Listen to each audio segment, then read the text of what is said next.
নমস্কার সম্মানীয় দর্শক, আলোর খোঁজে আর একটা নতুন ভিডিওতে আপনাকে স্বাগত জানাই। দেখুন, এবিপি আনন্দ মিডিয়া চ্যানেলে সিভিক ভলেন্টিয়ার সম্পর্কে কি বক্তব্য উঠে এসছে একটা ডিবেটের মাধ্যমে। সমস্ত কিছুর গুরুত্বপূর্ণ এবং আপডেট নিউজ নিয়ে আজকের ভিডিওটা তৈরি করা হয়েছে। তাই আপনাদের সকলের কাছে অনুরোধ, ভিডিওটা প্রথম থেকে শেষ পর্যন্ত দেখবেন। যদি ভিডিওটা ভালো লেগে থাকে দয়া করে লাইক করবেন, চ্যানেলে নতুন হয়ে থাকলে চ্যানেলটা সাবস্ক্রাইব করে দিয়ে পাশেই থাকবেন।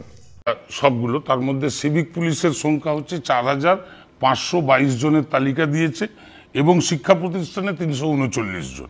স্বাভাবিক রাজ্য সরকারের যে একটা মানে কি বলবো অবজারভেশন এবং একজন এই সিভিক পুলিশদের জন্য এবং ৩ মাসের একটা ট্রেনিং এর ব্যবস্থা, সমস্ত কিছু একটা যারা একটা পুলিশ থেকে পুলিশদেরকে সহযোগিতা সব রকম ভাবে সিভিক ভলেন্টিয়ার তো আজকে নতুন না, এটা অনেক দিন ধরেই তাদের তো একটা নিজস্ব জীবন আছে, একটা সংসার আছে, সবই আছে। কিন্তু কোনো একটা ঘটনার সাথে কেউ যুক্ত হলে সেই দায়িত্ব সার্বিকভাবে গোটা পুলিশ বা প্রশাসনের নয়।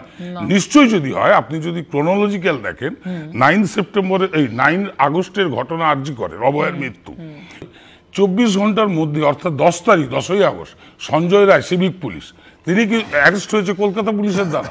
এবার আজকে দেখুন, সিবিআই তদন্ত চেয়েছে কলকাতা হাইকোর্টের নির্দেশ। স্বাভাবিকভাবে রাজ্য সরকার চেয়েছিল আমাদেরকে আর কিছু সময় দাও, কিন্তু তড়িঘড়ি হাইকোর্টের অর্ডার চলে গেছে, সিবিআই আরম্ভ হয়ে গেছে তদন্ত 3 মাস হয়ে গেল। ভারতবর্ষের ইতিহাসে একমাত্র রাজনৈতিক দল, তারা শাসক দল হলেও তারা ন্যায় বিচারের দাবিতে এটা প্রতিবাদ জানিয়েছে। নিশ্চয়ই আন্দোলন হয়েছে, হয়েছে মানে কর্মবিরতি হয়েছে। একটা কথা যেটা বলা হয় সেটা হচ্ছে সুপ্রিম কোর্ট বলে দিয়েছিল সরকারকে যে যেভাবে রাজ্য সরকারের এই হসপিটালগুলোর যা কর্মবিরতি চলছে, তারা যদি ফিরে না আসে তাদের কিন্তু রাজ্য সরকার ব্যবস্থা নিতে পারে। অর্থাৎ কোনো জারি না করে গণতান্ত্রিক আন্দোলন। মেডিকেল কলেজ যদি বলেন শিক্ষাগত যোগ্যতা একটা অলিখিত ভাবে আছে এখন ক্লাস 8 পাস, মানে লিখিত ভাবে আছে ক্লাস 8 পাস, অলিখিত ভাবে আপনি বলতে পারেন পড়াশোনা না করলেও হবে, কারণ অনেকেই ওই 8 পাস সার্টিফিকেট বার করে নিয়ে চলে আসে।